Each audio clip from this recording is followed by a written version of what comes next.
Assalamualaikum warahmatullahi wabarakatuh. Di sini saya akan membahas mengenai analisis semiotika using self terhadap facial logo Nestle pada iklan produk makanan Koko DH tahun 2023. Dengan saya Kania Nita. Yang pertama kita bakal membahas soal pendahuluan. Oke, jadi untuk pendahuluan sendiri itu kita mulai dari latar belakang, di mana perkembangan industri pemasaran modern menunjukkan bahwa komunikasi tidak lagi hanya berfokus pada penyampaian informasi saja, namun juga bagaimana pesan dapat dikemas secara visual agar membangun makna di benak konsumen.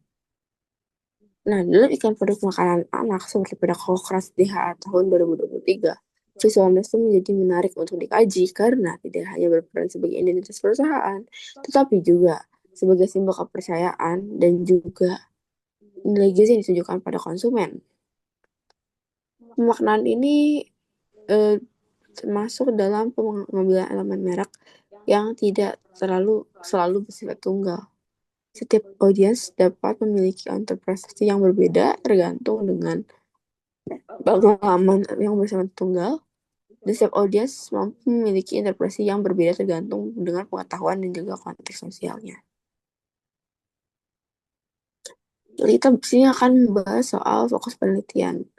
Untuk fokus penelitiannya sendiri, di sini ada bagaimana ekspresi atau expression dari visual logo Nestle dalam iklan Coca-Cola SDH tahun 2023, bagaimana isi konten atau makna yang terkandung dalam visual logo Nestle pada tahun iklan tersebut, dan bagaimana hubungan antara ekspresi dan isi dalam pembentukan makna komunikasi visual berdasarkan teori semiotika Louis Hutchinson. Lalu ada juga bagaimana logo Nestle berfungsi sebagai alat komunikasi dan menyampaikan pesan kepada konsumen. Oke, untuk yang di sebelah luar juga, di sini kita akan ada tujuan penelitian. Jadi untuk tujuannya sendiri itu ada untuk mengkaji lebih dalam bagaimana logo atau elemen visual dapat menyampaikan pesan komunikasi yang kompleks. Nah, untuk tujuannya sendiri itu di sini ada 4 poin dasar, yaitu adalah untuk menganalisis bentuk ekspresif visual logo Nestle dalam iklan Coca-Cola di tahun 2023, untuk mengidentifikasi makna konten yang terkandung dalam visual logo tersebut, dan juga untuk memahami hubungan antara ekspresi dan juga isi berdasarkan semiotika Louis Hutchinson. Nah, ini juga menjelaskan peran logo Nestle sebagai media komunikasi visual dalam produk makanan. Lalu 1.4 ada manfaat penelitian. Kalau untuk manfaat penelitian ini sendiri, yang pertama ada manfaat akademik, yaitu memberikan kontribusi dan pengembangan ilmu, menjadi referensi bagi penelitian selanjutnya, serta memperkaya kajian tentang teori semiotika Louis Hutchinson. Sedangkan untuk manfaat praktisnya itu adalah memberikan gagasan maupun wawasan kepada praktisi periklanan dan juga desainer grafis tentang pentingnya makna dalam penggunaan logo. Yang kedua, membantu perusahaan dalam memahami bagaimana elemen visual khususnya sekarang itu dapat membangun citra dan juga kepercayaan konsumen. Jadi ini juga bisa menjadi bahan evaluasi bagi pembuat iklan dalam menyusun strategi komunikasi visual yang lebih efektif. Oke, lalu kalau untuk bab 2 di sini kita ada kajian teori. Untuk kajian teori sendiri itu 2.1 adalah konsep. Jadi kalau untuk konsep sendiri ini adalah bagaimana pengertian logo itu secara general atau secara dasar dari para pemikir. Jadi kalau dari rangkuman yang ada di sini bisa disimpulkan bahwa logo tidak hanya berfungsi sebagai identitas visual, tetapi juga sebagai sistem tanda dalam komunikasi yang tidak mengandung makna. Nah, oleh karena itu, analisis logo dapat dilakukan melalui pendekatan semiotika yang melihat hubungan antara bentuk visual atau form dan juga makna yang dihasilkan atas substance. Nah, dalam penelitian ini, konsep utama juga itu adalah komunikasi visual, brand identity, logo sebagai tanda, juga makna logo, baik form dan juga substance-nya. Oke, 2.1, 2.2 ada review literatur, yaitu bagaimana berikut 10 penelitian terbaru yang relevan dengan variabel makna logo. Seperti yang pertama itu ada peneliti soal personalitas semiotika SMKN 2 Subang. Itu adalah objek penelitian logo sekolah menggunakan metode semiotik of Peirce awal Ludin dan juga Mesara pada tahun 2022. Lalu yang kedua ada Hutape dan kawan-kawan, analisis semiotika logo UN Sumatera Utara. Jadi untuk objek penelitian itu logo universitas dan juga metode yang digunakan itu adalah semiotika Peirce. Ada juga ya Sumeto dan Yuningsih itu meneliti logo tentang Starbucks. Jadi yang mereka ambil itu adalah temanya itu semiotika barters. Lalu ada juga Lukman dan juga Heidi pada tahun 2024 itu makna logo Sampurna Retail Community atau logo komunitas Sampurna. Nah, ini menggunakan pendekatan semiotika Peirce untuk logo sebagai identitas dan komunikasi pada komunitas. Yang kelima ada Sultanata dan juga Mariam, yaitu menganalisis semiotika logo Brodo. Brodo ini adalah salah satu fashion product. Jadi untuk yang tipe yang digunakan itu adalah semiotika Barters. Jadi logo ini akan menggambarkan bagaimana maskulinitas dan juga identitas dari produk. Lalu yang keenam ada Almaris dan juga Aulia pada tahun 2025 yang menganalisis tentang semiotika logo Rolex. Jadi logo Rolex itu adalah logo dari salah satu luxury brand, tapi lebih terkenal itu adalah brand jam. Lalu ada Andini dan Saifullah pada tahun 2021, yaitu adalah makna konotatif logo Nindya Karya. Jadi ini adalah sebuah logo perusahaan Nindya Karya yang ini telah logo yang terkandung dan simbol di baliknya. Nah, ini menggunakan metode semiotika. Lalu nomor 8 ada Jacques et al. Atau Jacques dan teman-teman, yaitu adalah analisis logo Telkomsel menggunakan semiotika Peirce. Jadi ini akan untuk logo yang mencerminkan budaya serta lokal untuk digitalisasi. Lalu di nomor 9 ada Kapal. Ini adalah salah satu orang yang datang dari luar negeri. Di sini dia membahas soal brand itu lebih besar daripada logo, karena ini adalah menganalisa visual dan juga menjadi fashion brand. Dan di sini lebih fokus ke stagnasi BM, dimana kalau fokusnya itu dinaikkan di sektor contoh gitu. Jadi di sini ada pensamaan dan juga perbedaan. Yang pertama ada sama-sama menganalisis data, ada sama-sama menggunakan semiotika, ada sama-sama menggunakan simbolik, dan juga kalau perbedaan yang misalkan sempurna community, perbedaan adalah dia itu menggunakan objek komunitas berbeda dengan tugas kita yang sekarang kita tidak menggunakan manusia sebagai objek. Lalu di sini ada sama-sama analisis ilmu visual, namun kalau untuk logo Brodo sendiri fokus ke produk fashion, sedangkan kalau kita itu lebih ke general. Kalau untuk Telkomsel sendiri ini fokus utamanya adalah rebranding. Jadi memang yang diincar adalah golongan-golongan yang dulu itu dijangkau dan sedang coba untuk di maintenance gitu. Nah, kita masuk ke 2.3 yaitu teori logo.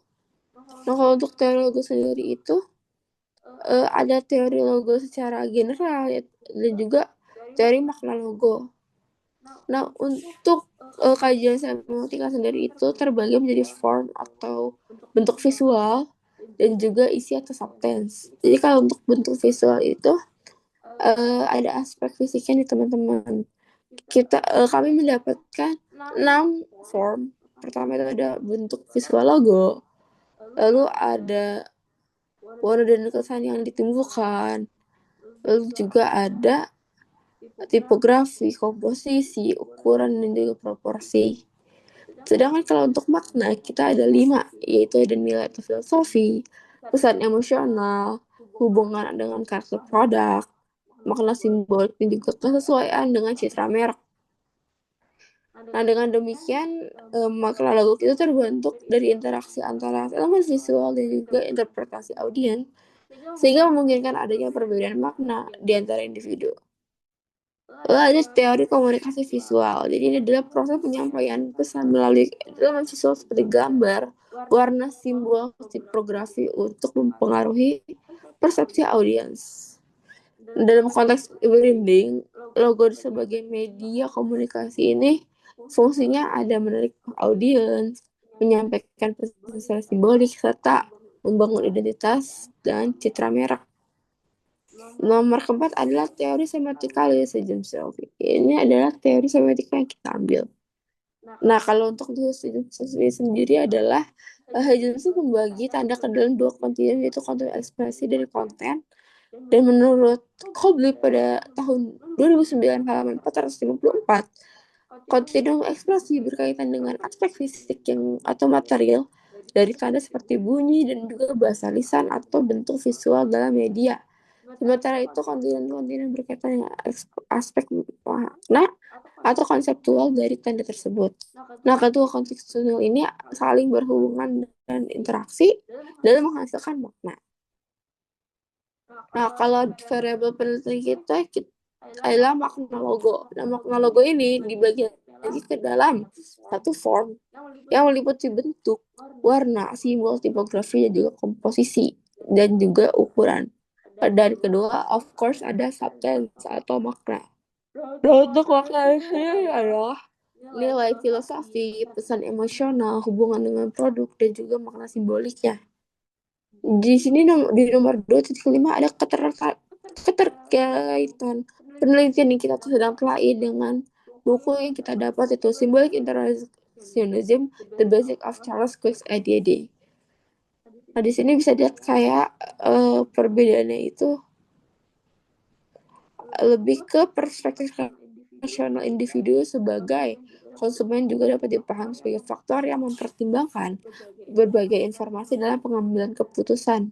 Jadi logo ini berfungsi sebagai penanda kualitas yang membangun konsumen dalam memilih produk, sehingga memiliki peran yang proses pertimbangan rasional tersebut. Oke.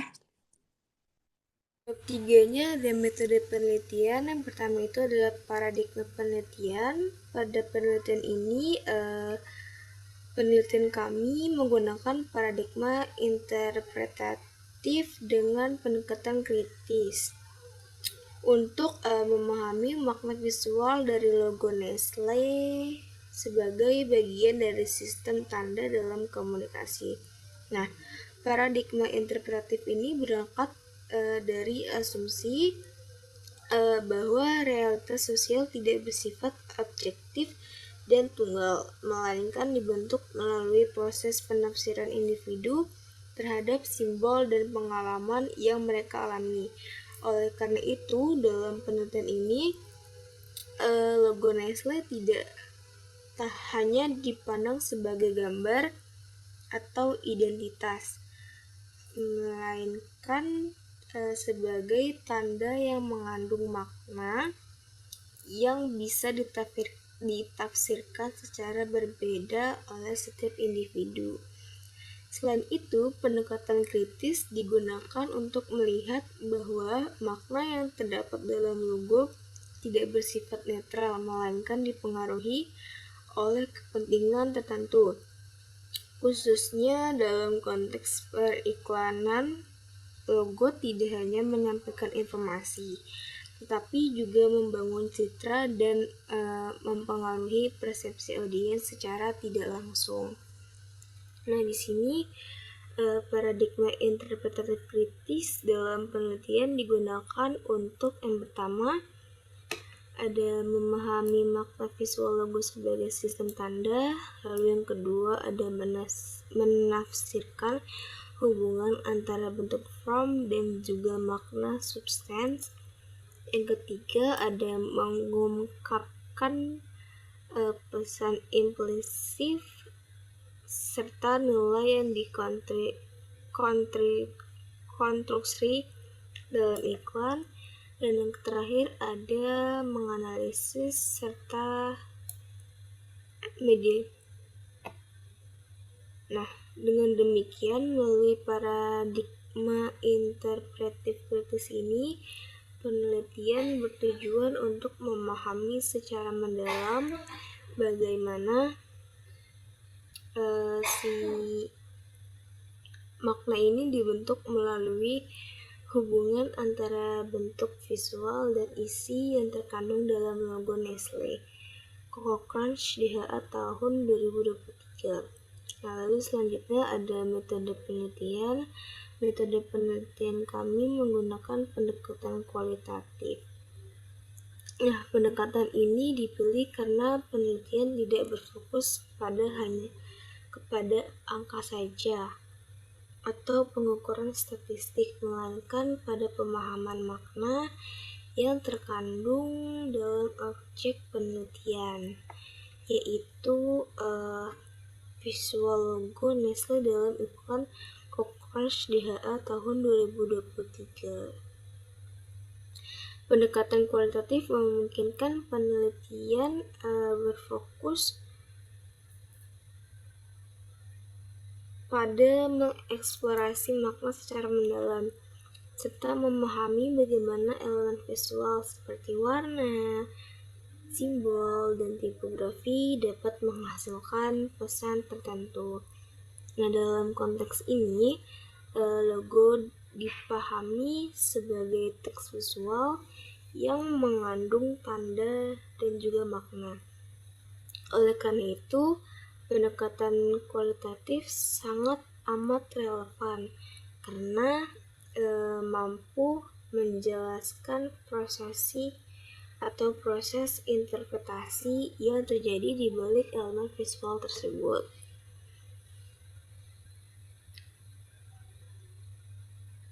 Nah, dengan menggunakan pendekatan ini, penelitian dapat menggali makna secara lebih komprehensif dan juga konseptual. Selanjutnya itu ada metode penelitian. Metode penelitian kami digunakan dalam penelitian ini adalah analisis semiotika dengan menggunakan model semiotika dari Louis Higginson. Metode semiotika ini digunakan untuk memahami tanda dan juga makna yang terkandung dalam suatu objek visual. Nah, dalam teori Higginson, tanda terdiri dari dua komponen, yaitu ada ekspresi atau expression dan juga isi atau konten. Nah, ekspresi ini merujuk pada visual yang dapat dilihat secara langsung, seperti warna, simbol, dan juga tipografinya. Nah, sedangkan isi ini tuh merujuk pada makna yang dihasilkan dari elemen-elemen tersebut. Nah, melalui metode ini, penelitian menganalisis bagaimana setiap elemen dalam logo Nestle berkontribusi dalam membentuk makna secara keseluruhannya. Nah, dengan demikian, metode semiotika ini menggunakan penelitian ini untuk tidak hanya mendeskripsikan logo, tetapi juga mengungkapkan makna yang tersembunyi di baliknya. Lalu ada teknik pengumpulan data. Teknik pengumpulan data dalam penelitian ini menggunakan metode dokumentasi dan juga observasi terhadap objek penelitian. Nah, data yang kita gunakan itu berupa data primer dan juga data sekunder. Data primer yang diperoleh langsung dari subjek penelitian, yaitu visual logo Nestle dalam iklan Coco Crunch DHA tahun 2023. Nah, habis itu sedangkan data sekundernya itu kita peroleh dari berbagai sumber seperti buku, lalu jurnal-jurnal terdahulu yang sudah di penelitian, dikaji, lalu juga yang relevan dengan topik penelitian kami. Nah,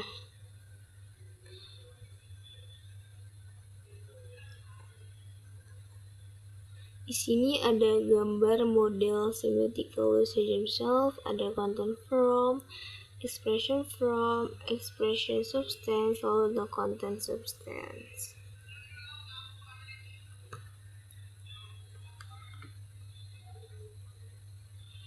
Nah, di sini ada mengklarifikasikan data secara sistematis.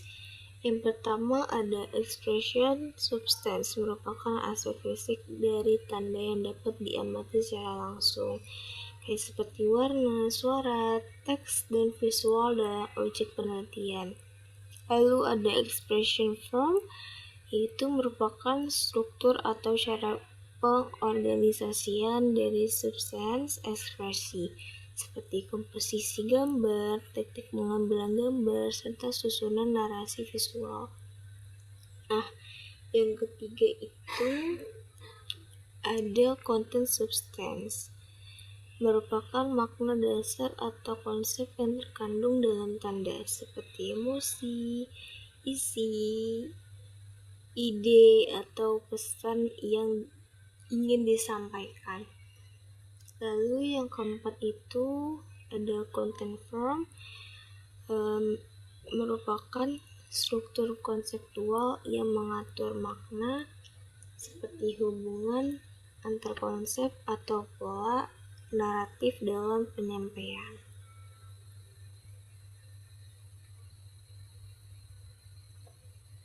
Nah,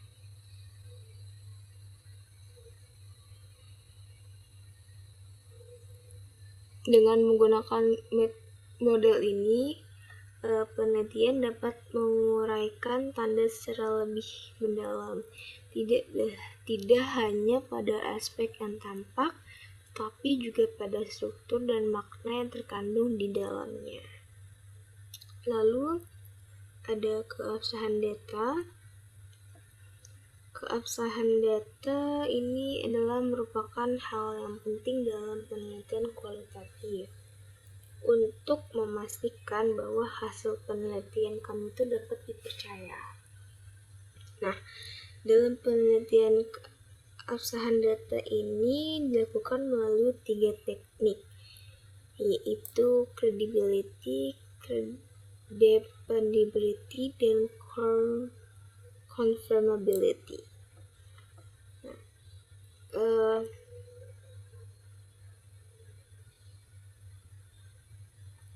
Keabsahan data dalam penelitian kualitatif dapat diperoleh melalui berbagai teknik seperti triangulasi, pengecekan sejawat, serta kecukupan referensinya.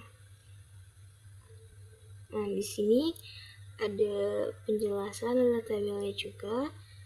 Credibility itu dilakukan dengan menggunakan triangulasi teori, yaitu membandingkan hasil analisis dengan berbagai teori yang relevan.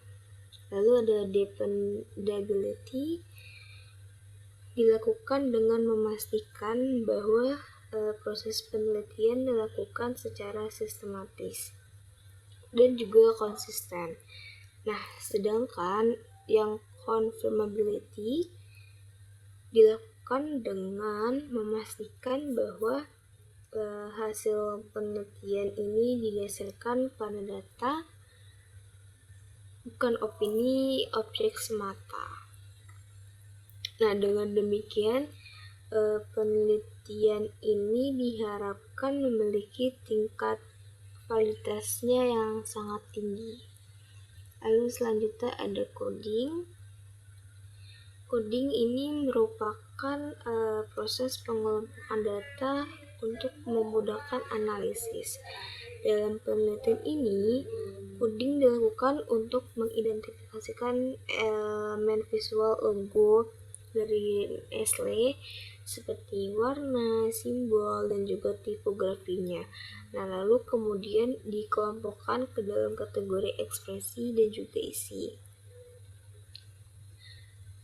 Nah, di sini ada contohnya, ada tabelnya. Dan seperti warna coklat, kategori ekspresinya itu adalah warna. Untuk kategori isinya itu kehangatan alami. Untuk sarang burungnya itu dikategorikan ekspresinya itu adalah simbol, yaitu perlindungan keluarga seperti rumah, dan juga anak burungnya itu yaitu adalah ikon dari logo Nestle sendiri sebagai kepedulian atau nutrisi. Lalu untuk logo tulisan Nestle-nya itu adalah tipografi, yaitu kepercayaan dan brand global dari logo Nestle sendiri. Lalu ada komposisi logo, itu tata letak dan keseimbangan profesional.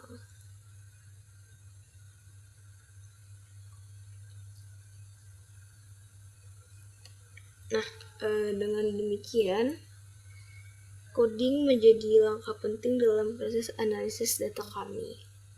Lalu selanjutnya ada strategi penelitian. Strategi penelitian yang kami gunakan ini adalah analisis, interpretasi, dengan pendekatan semiotika. Nah, penelitian ini itu dilakukan melalui tahap reduksi data, lalu ada penyajian reduksi data, penyajian data, dan penarikan kesimpulan yang dilakukan dengan cara sistematis.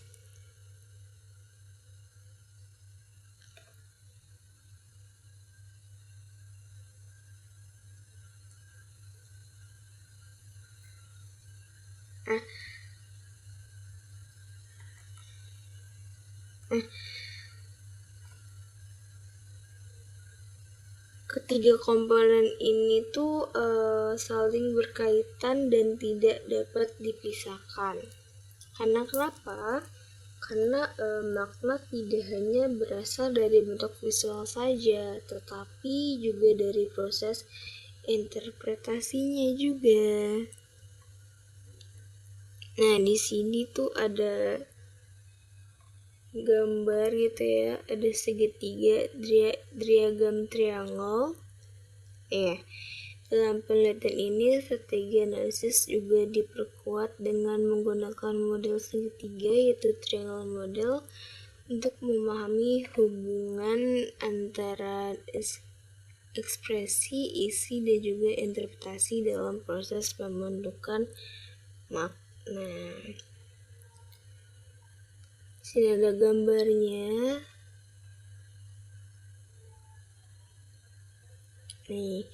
Model segitiga tersebut menunjukkan bahwa pembentukan makna melibatkan 3 komponen utama. Ekspresi merujuk pada bentuk visual logo seperti warna, simbol, dan tipografi. Isi mengacu pada makna yang terkandung dalam elemen visual tersebut seperti nilai, pesan, emosional, dan juga simbolik. Sedangkan interpretasi yaitu merupakan proses pemaknaan yang dilakukan penelitian berdasarkan hubungan antara ekspresi dan isi. Nah, untuk ketiga komponen ini tuh saling berkaitan dan juga tidak dapat dipisahkan.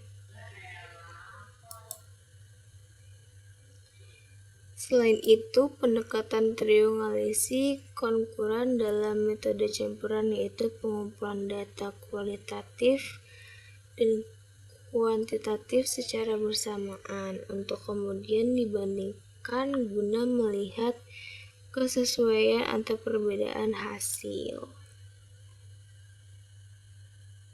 Nah, lalu selanjutnya ada metode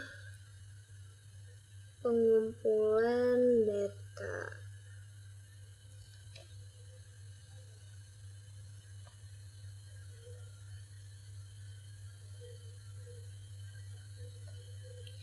Metode pengumpulan data yang kami lakukan ini adalah melalui teknik dokumentasi dan juga studi kepustakaan literatur.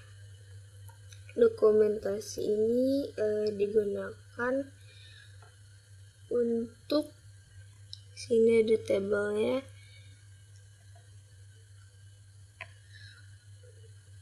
Dokumentasi ini kita gunakan untuk mengumpulkan visual iklan. Nah, sedangkan untuk studi kepustakaan ini merujuk untuk memperoleh landasan teori. Nah, kedua metode ini tuh saling melengkapi dalam menghasilkan data yang komprehensif.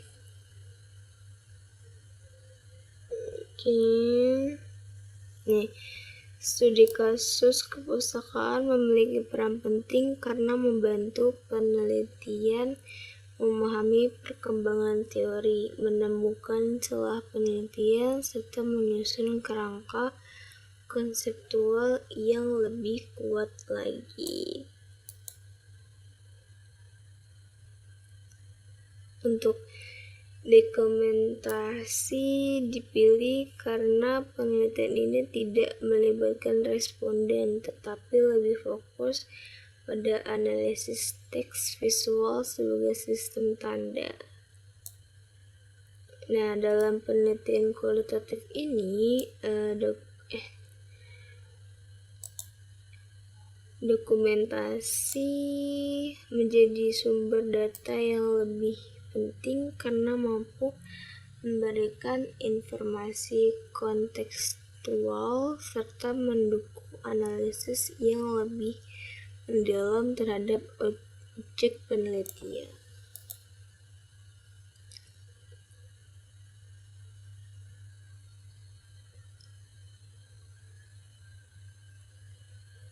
Nah, selain itu penelitian ini juga memanfaatkan studi kepustakaan yang tadi saya bilang, yaitu teknik pengumpulan data melalui buku, jurnal ilmiah, serta penelitian terdahulu yang relevan dengan topik yang kami kajikan.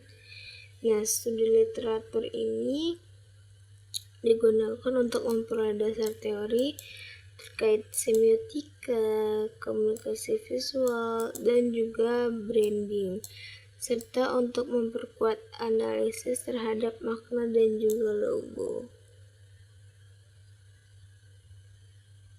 Nah, berdasarkan tabel, metode pengumpulan data dalam penelitian ini terdiri dari dua cara utama, yaitu dokumentasi dan juga studi kepustakaan. Oke, metode dokumentasi digunakan dengan mengambil sumber data berupa iklan Crunch DHA tahun 2023 yang kemudian bakal kami analisis untuk mengidentifikasikan elemen-elemen visual seperti logo, warna, dan juga simbol. Nah, sementara itu untuk studi kepustakaan menggunakan sumber dari buku dan jurnal ilmiah yang berfungsi sebagai landasan teori sekaligus mendukung analisis makna. Nah, jadi kedua metode ini tuh saling melengkapi, di mana dokumentasi berperan sebagai sumber data utama atau objek visual, sedangkan studi literatur memperkuat pemahaman dan interpretasi peneliti terhadap makna yang terkandung di dalam data tersebut.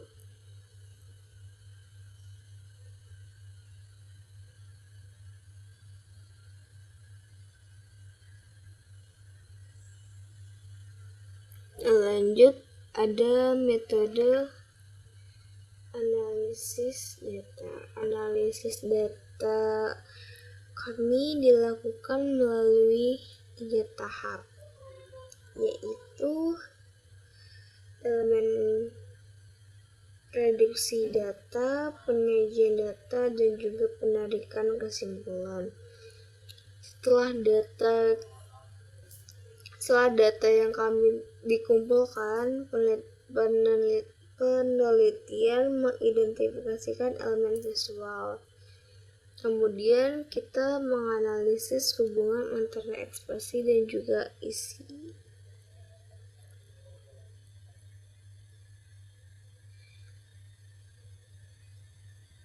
Di sini reduksi data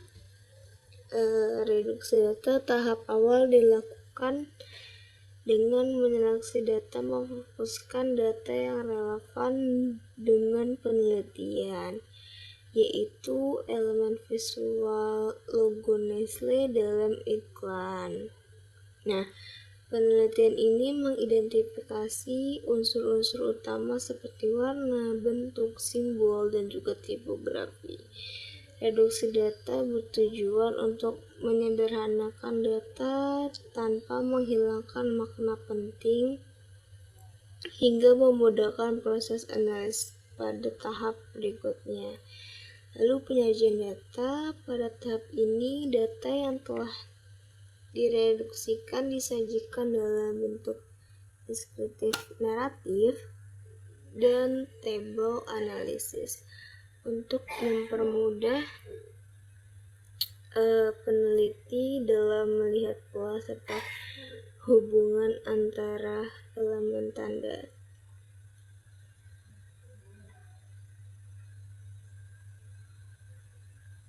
Nah, alur analisis dalam penelitian memfokuskan elemen-elemen seperti warna, bentuk, simbol, dan juga tipografi. Untuk tahap selanjutnya, analisis semiotika dengan melihat hubungan antara expression sebagai bentuk visual dan isi konten sebagai makna yang dihasilkan. Nah, dari proses ini, penelitian kami kemudian melakukan interpretasi makna untuk memahami pesan yang terkandung di dalam logo. Dan untuk terakhir, seluruh hasil analisis dirangkum dalam bentuk kesimpulan yang menjelaskan makna keseluruhan dari visual logo tersebut dalam konteks komunikasi. Lalu bab 4 ada hasil dan pembahasan.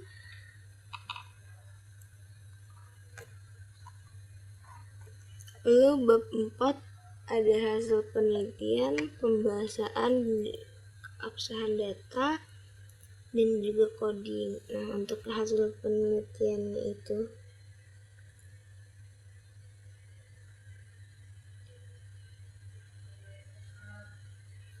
berdasarkan hasil penelitian ditemukan bahwa logo Nestle itu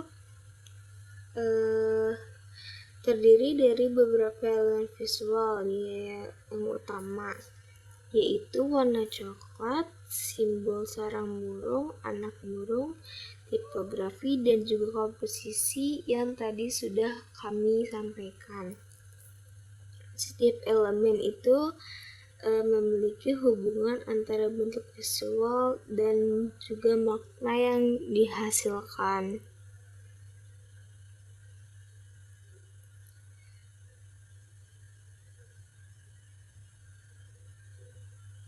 Nah, di sini ada gambar visual logo Nestle dalam iklan Coco Crunch. Nah, ini burungnya, ini sarang burungnya, ini tipografinya. Terus ini warnanya warna coklat. Untuk komposisi gambarnya juga sudah pas ya. Bagus. Hal ini tuh menunjukkan bahwa logo Nestle itu bukan sekedar identitas visual, tetapi juga merupakan sistem tanda yang memiliki makna yang kompleks. Oke, logo Nestle ditampilkan dalam bentuk sarang burung yang berisi induk dan anak burung dengan warna dominan coklat disertai tulisan Nestle di bagian bawah yang secara visual memberikan kesan alami, hangat, dan juga penuh perlindungan. Lalu ada pembahasan berdasarkan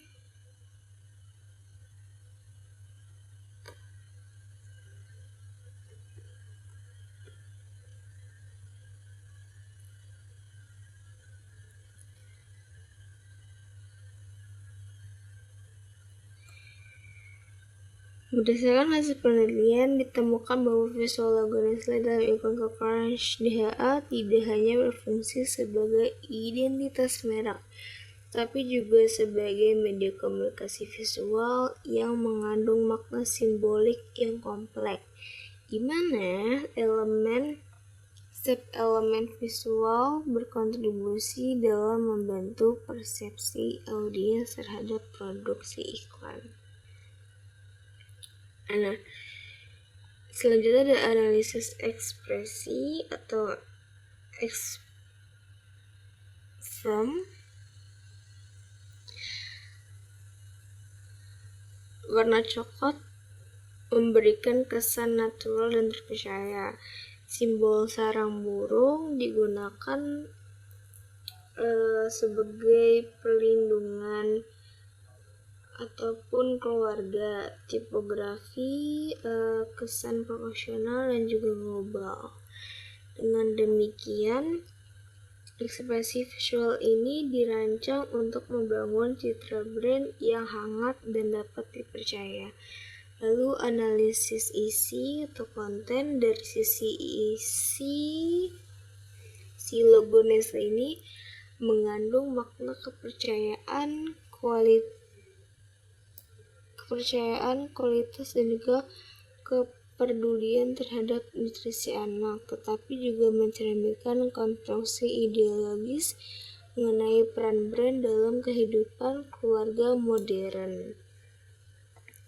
Nah, makna ini tuh tidak hanya bersifat informatif teman-teman, tetapi juga emosional karena berkaitan dengan peran orang tua dalam memilih produk yang baik.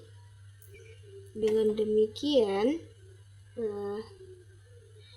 logo berfungsi sebagai alat komunikasi yang mempengaruhi persepsi konsumen.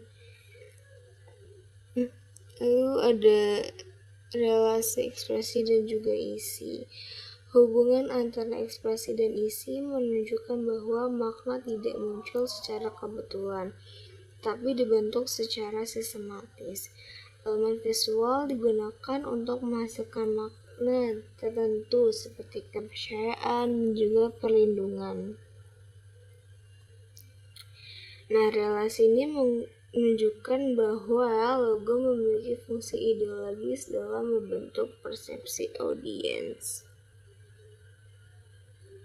Lalu ada interpretasi audiens. Meskipun makna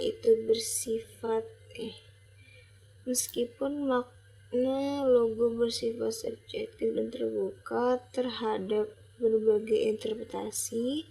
Dalam praktiknya, proses pemaknaan audiens tidak sepenuhnya bebas. Sebagian besar audiens akan memaknai logo sebagai simbol kepercayaan dan juga kualitas. Hal ini tuh menunjukkan bahwa desain logo ini tuh memiliki peran penting dalam mengontrol persepsinya.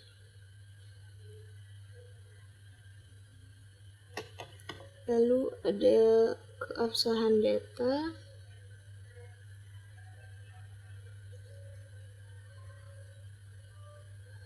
Keabsahan data dalam penelitian ini diperkuat melalui triangulasi teori dan analisis yang sistematis.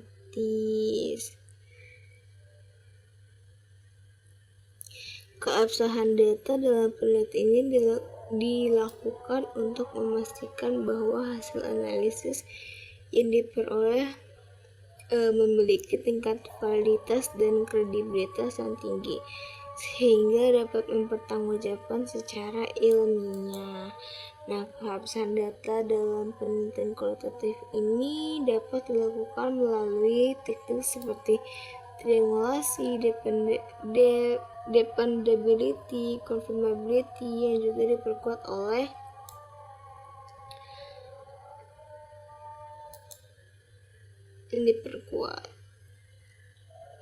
Sini ada tabelnya yang tadi di bab 3, metode penelitian sama saja seperti kayak gini. Nah, validitas dalam penelitian studi kasus dapat diperkuat dengan penggunaan berbagai sumber data dan kerangka teori yang konsisten, yaitu dalam penelitian ini diwujudkan sebagai pengguna teori semiotika, komunikasi visual, dan simbolik interaksionisme. Nah, untuk di codingnya itu sendiri,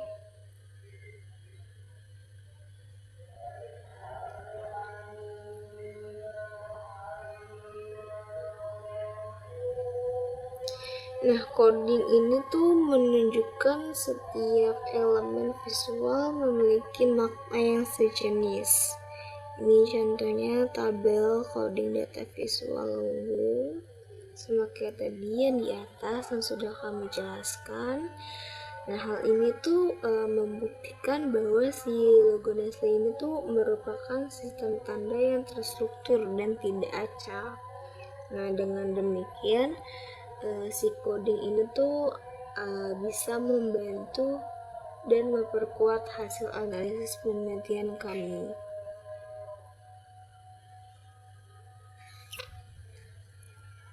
Nah, segitu saja dari saya. Selanjutnya akan dijelaskan oleh rekan tim saya. Terima kasih. Oke, kita akan lanjut ke bagian penutup.